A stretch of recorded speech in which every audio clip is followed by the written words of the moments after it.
Well, it wasn't just meant to be at the White Hart Lane when we played against Ange Postecoglou's Tottenham Hotspur. I'm sure going into the game, given what had happened in the course of the week or happened over the weekend against Man City, you probably had wished or was going into this game feeling a lot more confident. But a lot of things happened in this game where we lost by 4-3. Some feel it was a weird game. Some feel it's a game that we shouldn't have lost given the way we played. I mean, everything on the stat board shows that it's a game we shouldn't have lost. But for some individual errors, we lost the game by 4-3 against Tottenham Hotspur. And we are out of the Carabao Cup. We are here to break down that game for you, our cherished viewers, and also give you some few analysis on the general team. We'll just put the team in focus today. Some players, we'll put them apart and we'll try and break it down. I'm here with Kwame as usual to get into it. Kwame, how are you doing? How was the game for you? That was the most chaotic game of football I've watched this season. Chaotic. That was insane. What did we just watch? What's happening over there? I think it was chaotic control from us because we sort of had some. I mean, we didn't concede. I mean, the XG was there for us to see. We didn't concede those. We considered silly goals. We considered silly goals from two players. Martinez considered two silly goals. Outer banded there. We spoke about him two episodes ago. Also considered 2 goals, and that's how come we lost the football. It's unfortunate. But see, do you know how it felt like? Have you played FIFA on these lower modes, beginner mode, or those kind of things before, where a mistake happens with a player you don't expect it? That's exactly what was happening. And to be fair, the Spurs goalkeeper was even doing worse. Yeah, it was worse. All 3 goals by him, and see, at the point in time he was kicking it. See, you will break. Let's make a quick turnaround. You know what to do. We'll break down. You know what to do. See, we see that a lot of you watch it, but you've not subscribed yet. For instance, the last 2 episodes, we had a lot of views. But where are our subscribers? Where are you? Please remember to hit the subscribe button if you have not done so. Because my statistics showed me that a whopping 30% of you who watch that episode have not subscribed. It's not fair. You're digging into the stats. I'm digging in. I'm getting in behind to see why people are not subscribing. So please remember to hit the subscribe button and also hit the notification bell. Remember to leave a comment with us. We appreciate all of you, especially those who say I was here first in the comment section. We appreciate all of you. Thank you very much for being a part of this podcast. Let me make a quick turnaround. When I come back, I'll get to Kwame. We'll break it down and we'll let you know exactly what happened in the game against Spurs.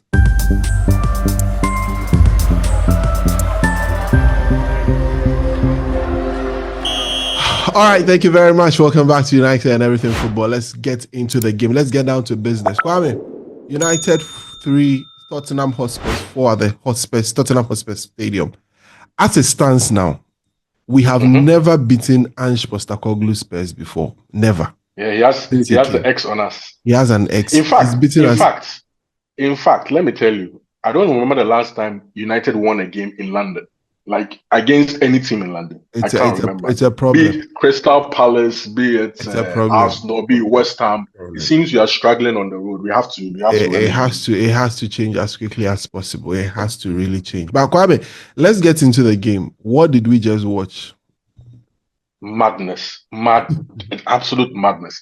But see, I think it all started with the lineup. Yeah. The 2 of us were talking about the rotation policy that our coach has employed. You know, even before every game, we've stopped predicting lineups because we don't know what lineup is going to turn up. But I'm of the view that it's gotten to a point where we have to settle on players that he can actually rely on. About 15, 16 players he can rely on. Because what today proved to us that there are a lot of these players who are not supposed to be playing for Manchester United. Exactly. I think, like you're saying, you made very good points, of which I'll share with our viewers.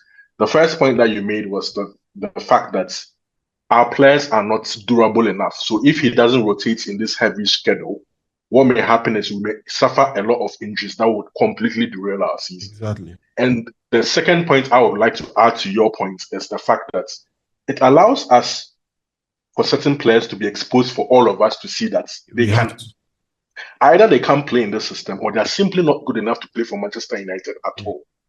So, Kwame, as for today, I just want us to get into the players. So we'll start with the starting lineup. Yes. And we'll analyze every player's performance and then we'll just take it from there. I want to make some remarks about Amorim's football. I think the more we watch it, the more clearer it becomes for you to see the way we want to play. And there are certain things within the system that even opponents find it very difficult to play, especially those in-game switches, the spaces in between and all of that. It becomes very difficult for teams to deal with that. And you know, unfortunately, our players can't capitalize exactly on it. So that is where I'm going to. The best way to get the best out of the system is to get the best personnel or the right personnel to fit certain specific positions.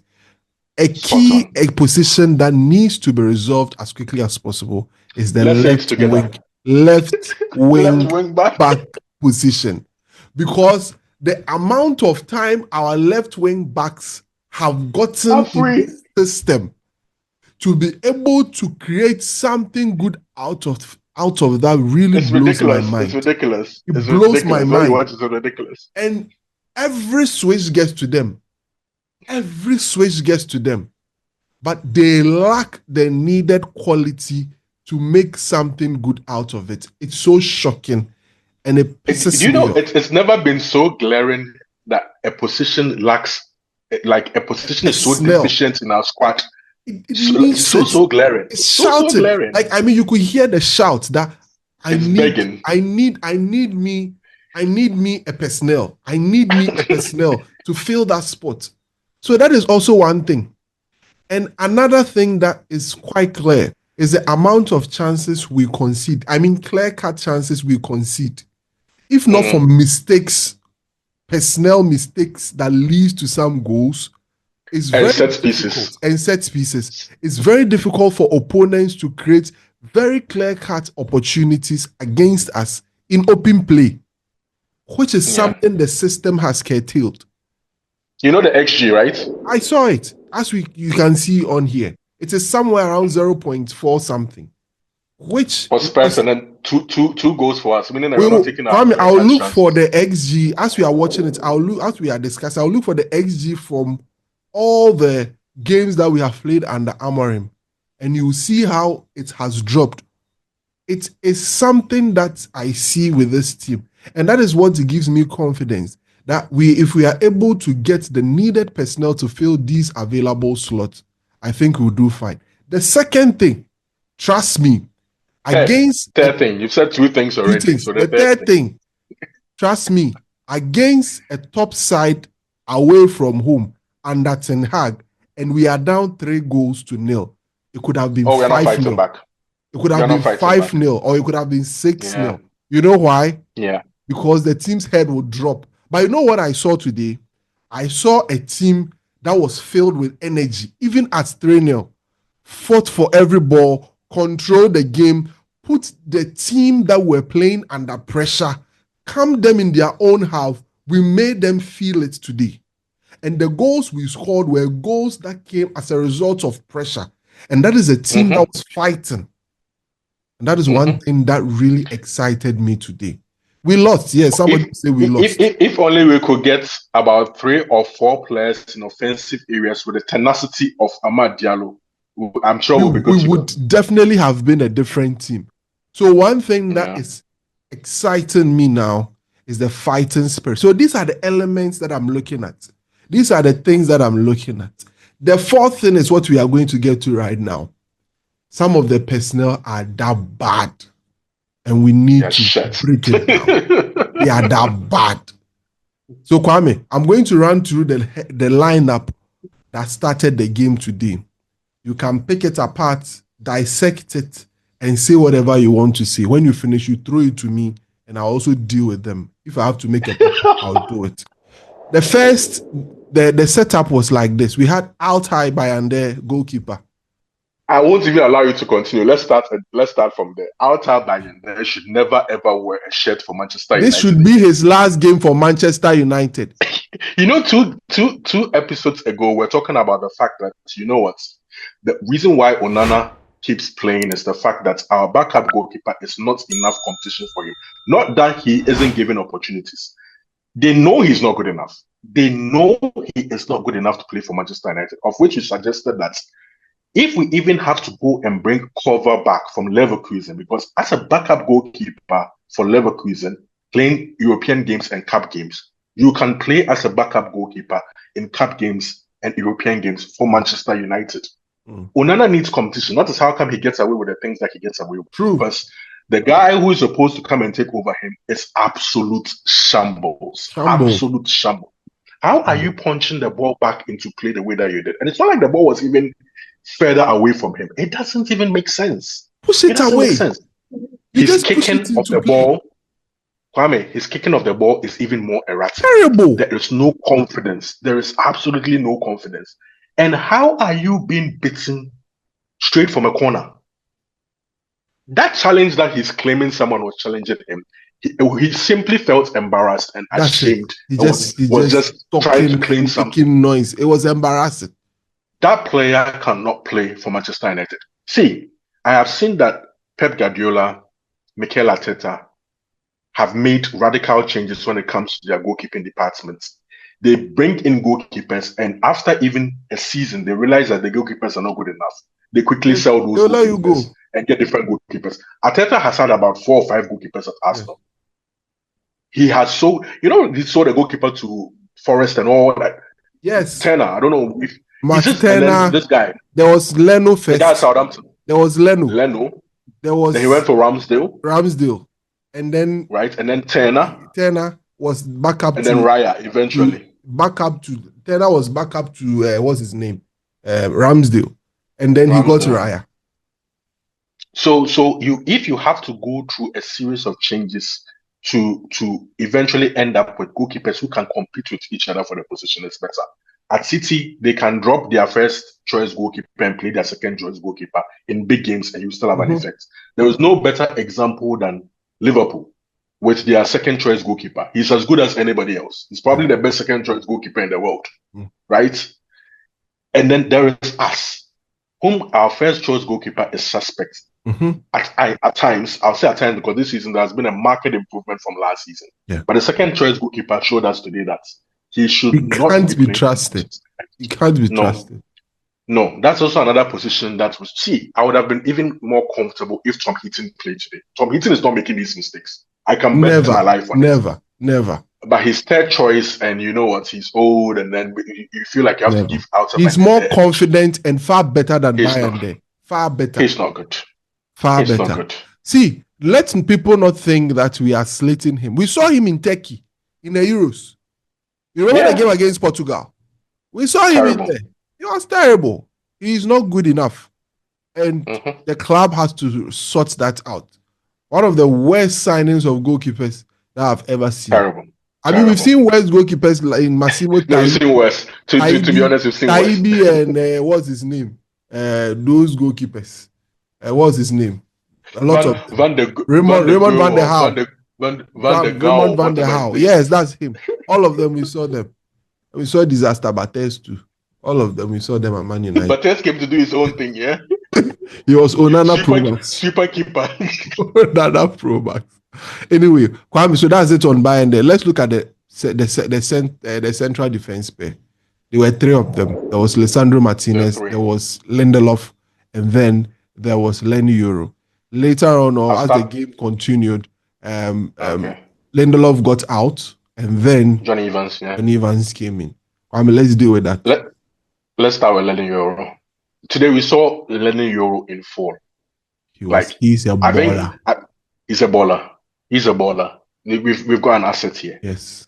There is so much of him that reminds me of a young Rio Ferdinand. See, the moment Rio Ferdinand started playing for Manchester United after his ban, I said to myself, that is a Rolls Royce of a centre back. Yes. Same stature, same slight physique, same. His speed is a bit deceptive. He doesn't look like he's actually quick, but he's actually quick. He can catch up literally with anybody. And I think we did well to beat Madrid to this signing because this boy can be anything in the next couple of years. Exactly. Hopefully, he stays at Manchester United for a very, very long time. Lenny Yoro has finally arrived. It's taken a long time for him to play games, but I think, he played a full 90 minutes today. I think he's ready now. Yeah. Lindelof played because we have to rest Maguire. We even left Matthias de Ligt out, but Victor Lindelof has outstayed his time at Manchester United. January. Lindelof this season out. He's not even fit. You see, in previous seasons, he would even be fit, but he will give you dross performances. But now he's added injuries to his problem.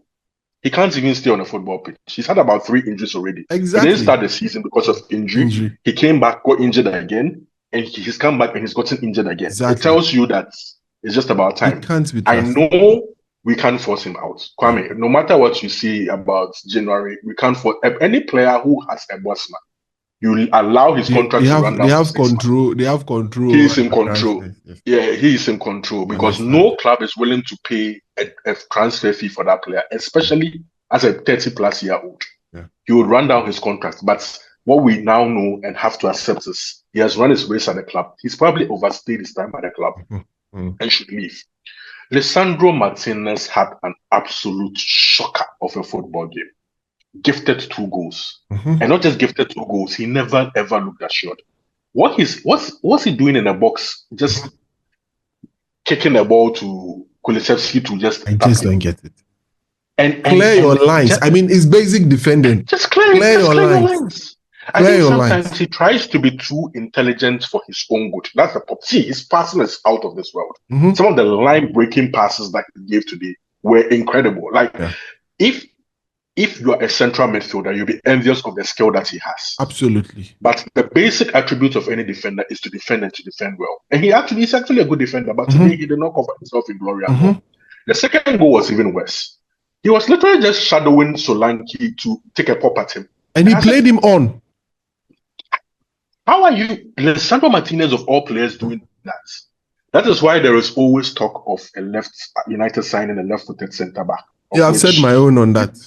I've said my own. Which the candidates I'm not happy about. But it tells you that area is an area that Ineos have rightfully identified needs bolstering. That's what I'm glad about. Everything that you hear about our transfers and everything, it's actually spot on with respect to the positions that we require those players. So we have to sign a left-footed centre-back in addition to the left wing-back that we need. So I think we can just come to the left wing back situation, of which you've already spoken. I don't think we should speak much about the left wing back situation. Diogo Dalot is just not fit for purpose. But the long and short of it, we just need somebody to occupy that role. So let's talk about Mazraoui. Mazraoui is tired. He's tired. We are doing the same thing we did last season with Aaron Wan-Bissaka and Dalot trying to sort out our fullback because we literally do not have a left back. Taro Malacia, like we said, he's never going to be the same Taro Malacia again. It's going to take him a long time to return to anything close to what he was before. But what you have to remember is what he was before wasn't even exceptional. Yeah, it was his formative years, and unfortunately, he's had 2 very bad injuries, which is 2 very big operations, and it's going to take him time. Yeah. We don't have a left back. Yeah. In my opinion, we don't have a left back. That's how come we are heavily relying on these 2 right backs. So that they've played too many games already. I don't think I can count the number of games Diogo Dalot has played, because from last season till now, he's played quite a lot. That's true. He's probably played over 70 football games in succession. Yeah. And it doesn't make sense, right? Nuzem Mazraoui was even injured in the previous game. I don't know how much of the impact that injury still had on him, because today he was not good. That's true. He was not good. There's no hiding from it. He could have made up for it if he actually scored the equalizer for us, because he had a very, very good chance, which he could have scored with his left foot, but it didn't happen. Besides that, I don't think he covered himself in glory, but I put that down primarily to fatigue. And unfortunately, we still have quite the number of fixtures to go in December. I don't know how we're going to survive. I think we should throw Malacia into the mix. I'm not counting on Shaw, because Shaw doesn't exist. But we have 2 weeks till the window. On 1st January, 1st January, United should announce the signing of a senior left back. Because we've signed a left back already. He's in the fridge. He's from Paraguay. Yes. But he's going to come in somewhere in the summer. 2025. Yes. No. 1st January, announce the signing of a senior left wing back to come and solve this problem. Because like you described, tactically we need one. Yeah. To be able to unlock another aspect of these tactics that we are playing and make us more efficient. Because if we have a left wing back, proper one, we'll score more goals from that side. That's true. I think we can jump into midfield now, right? Let's jump into midfield. Let's look at the midfield. We had Eriksen and Ugarte playing in midfield for us in this game. Let's just quickly handle Ugarte because the problem is with Eriksen. Ugarte has found his feet at Manchester United. Absolutely. He's an absolute baller. Absolute baller. Yeah. The number of interceptions that he does. And now he's not just making interceptions. You see, earlier on in the season, I used to criticize him for the fact that he intercepts the ball, he doesn't know what to do because he's slow, he's tentative. Yeah. No, he's figured out the game. Yes. He's actually figured out the game. Yes. Now he knows his surroundings. Surrounded. Accustomed to the pace of the game. Speaking good passes. Where to turn. Good. He's just doing everything right. Let me tell you something. Let me tell you something he did in the game. There was this ball that he anticipated that the player was not going to make a move with the ball. So you know what the moment the player got the ball, the first thing Ugarte did was to run towards the area that he felt the player was going. He passed the ball here. Yeah. There was even one that he anticipated where the person is going to pass the ball next. And then he completely abandoned the player and moved there. Yeah. That's how intelligent. IQ. You need a lot more of those type of players to be able to help us to get to where we want to get to, because his partner was an issue. Yeah. Eriksen. Yeah. Eriksen has the game IQ. Nobody doubts that. It's there. You can tell he's intelligent. The physicality. Right? But physically, he doesn't have it anymore. People run past him so easily. People just do whatever they want around him so easily. But today, the most disappointing aspect of him is he should have brought us back into the game in the first half. Twice. 2 very good chances at the edge of the box. Surprisingly, all supplied by Diogo Dalot from the left wing back spot. At the edge of the box. And he hits his man every single time in the box. All he had to do was place the ball on target. That's it. And then it's an equalizer. See, if we had leveled the game 1-1, would have been a different ball game. Stupid set piece goal that we conceded. Would have been a different ball game. Different ball game altogether. Different ball game. I think Kobe Mainoo came on for him and did a better job at trying to control the football better. But like we've also seen with Kobe Mainoo, he doesn't get about the pitch quickly enough. He's tidy on the ball. Someone says he plays in slow motion. Everything seems to be slow. Everything seems to be overly controlled. You know what I'm trying to say? Yeah. You need somebody who will quicken the pace more and carry the ball. You see, a ball carrier is what we need in the middle of the park, right? So then I think the last midfielder we have is Bruno Fernandes. Shit first half. Shit first half. This hoofball, this trying to play this Rabona pass with his right foot. What is he doing? He had a couple of chances to balls played over the top for him, and he hesitated on a couple of times. See, I love Bruno Fernandes. You love Bruno Fernandes. We all do. But sometimes, just sometimes, it's not about the stats at the end of the day. Because at the end of the day, he still got a couple of assists. You see, that's the weird thing about it. He got 2 assists today. But you ask yourself, in terms of gameplay, how efficient were you? Wasteful. He should, in this system that we want to play, I think he has to play more control. Otherwise, in a couple of seasons, we would move past him. Yeah. We'll just move past him. He'll be 32 years old by that time. It will be easy to move past him. That's true. He has to refine his game as he goes more. It's not just about the passion, the determination, and then the efforts. Retune your game a little bit to sort of suit the system. Otherwise, it's also bound voyage for you. Well, I'm just watching something here. Guess who would have played if you had qualified? Who would have played Liverpool? Oh, it's okay. They should go and play. They should go and play. The rest should go and play. You're good. They should go and play. You're good. They should go and play. They just enjoy themselves. Enjoy the Tim Pot Carabao Cup. Exactly. The Mickey Mouse Cup. When you win it, it's great. When you win it, it's great. When you don't win it, it's a Mickey Mouse Cup. The Mickey Mouse Cup. In the grand scheme of things, it's the least of the major trophies. It's okay. No They should problem. take it. Let's jump to attack, yeah? A new coach, new coaches really like it. So maybe Ancelotti can have a good slot at A it. good slot. Anyway, let's look at the attack. Kwame, Anthony Dos Santos. Can I have my pound first? Yeah, you should. Sack that guy. Sack. Read my lips.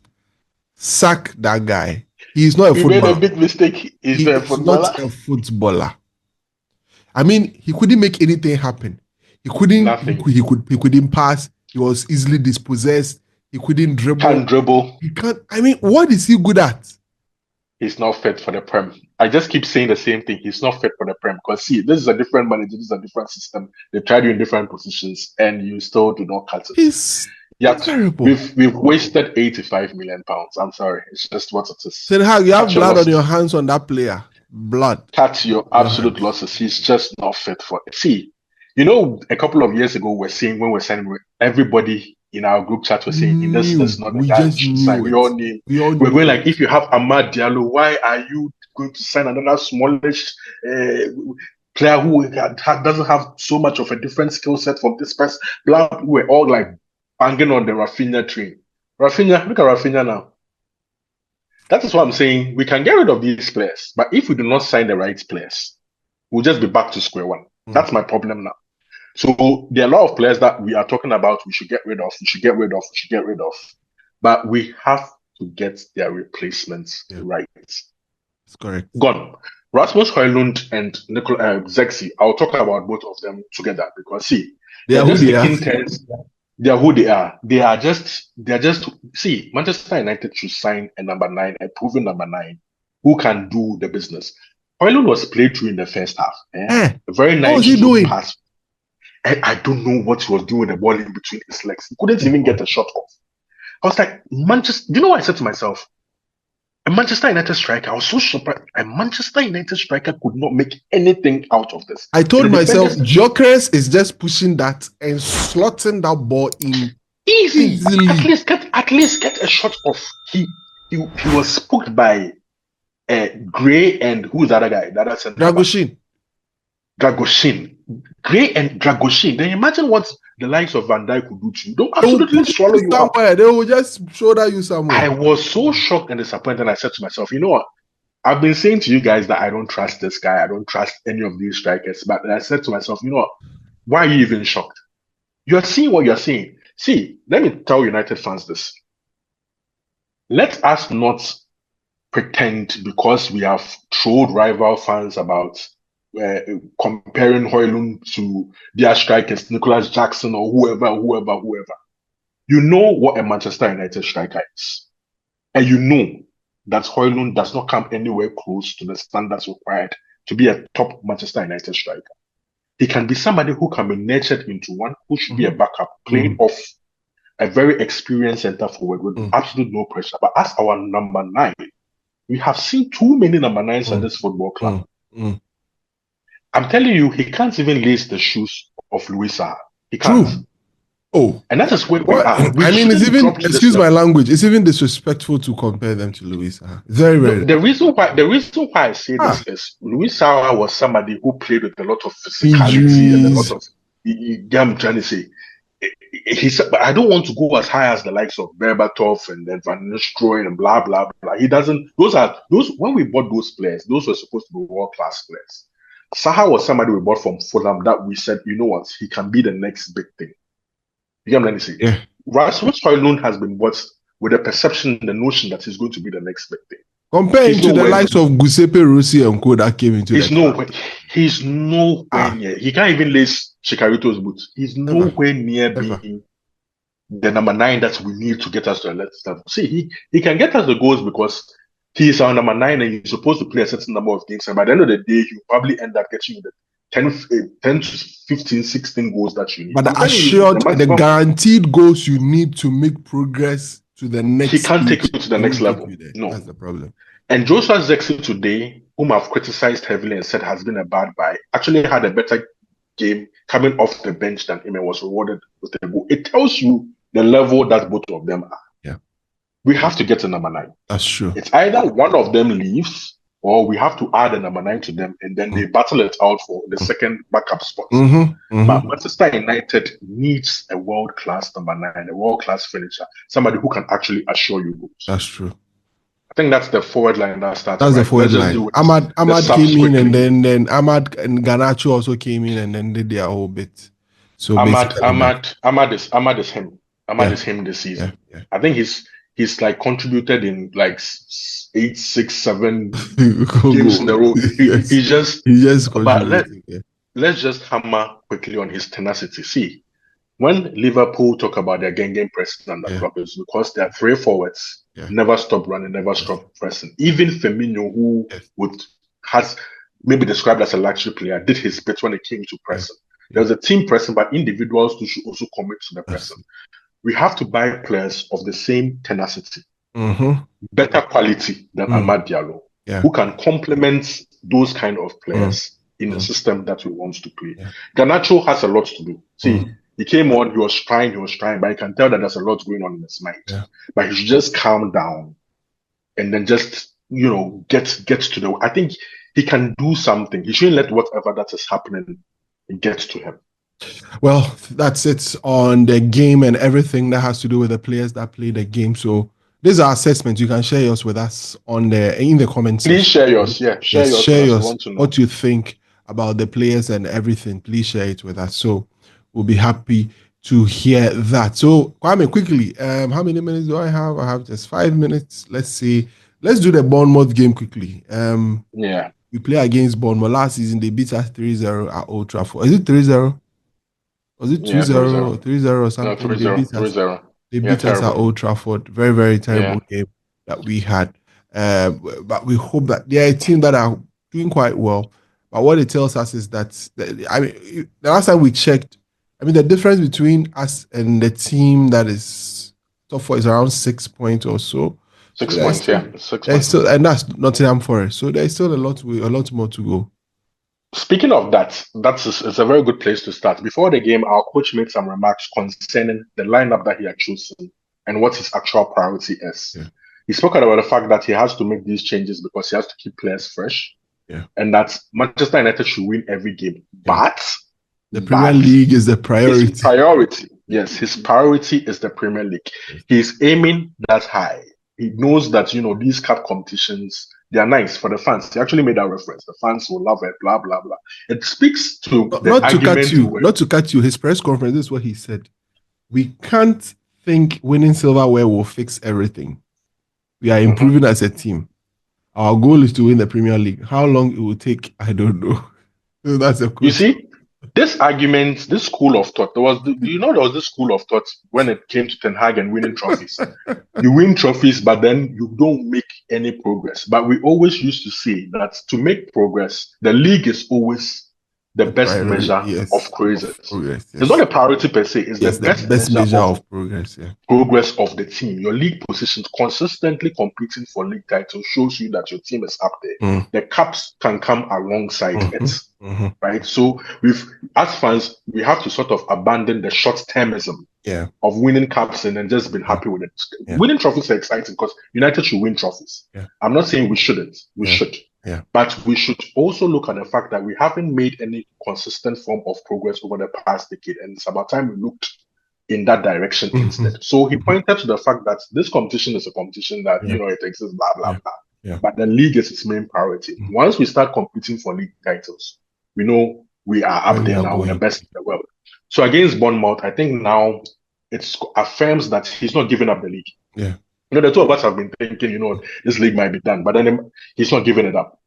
I did the math the other time. I was like, if we can get 31 points in the first round after the 19 games, you have just 39 points more to make 70 points. And 70 points puts you in contention for a top 4 spot. That's winning about 12 games in the second round with just 3 draws, and you're just there. So the league is not lost. We just have to be very clinical in the league. What I do want to see is we have to take the game to Bournemouth because we have grounds to make up. They are a good team. They are informed, but we are playing at Old Trafford. Let's not repeat our last performance at Old Trafford in the league. We've just lost a game in the cup against Tottenham. We have to bounce back and not go back-to-back defeat. So we have to get those 3 points. at Old Trafford. I'm glad the Christmas schedule is winding down because it's just been up and down. It's just been hell. But it's our time to start getting some consistent results. One cup competition is out of the way. There's the FA Cup, the major cup competitions, the FA Cup, there is Europe, and now there's a Cup 4 race to get involved in. So let's just get back on track as quickly as possible. We'll see how it goes on that. Thank you very much for being a part of the podcast. My name is Kwame, and I was here with Kwame and Chukwueze. Thank you for being a part of the podcast. Thank you for liking, for sharing, for subscribing and commenting. We always need more. We'll see you after the game against Bournemouth to break it down for you to know exactly what happened. Have a great time. We see you after the game. Bye-bye.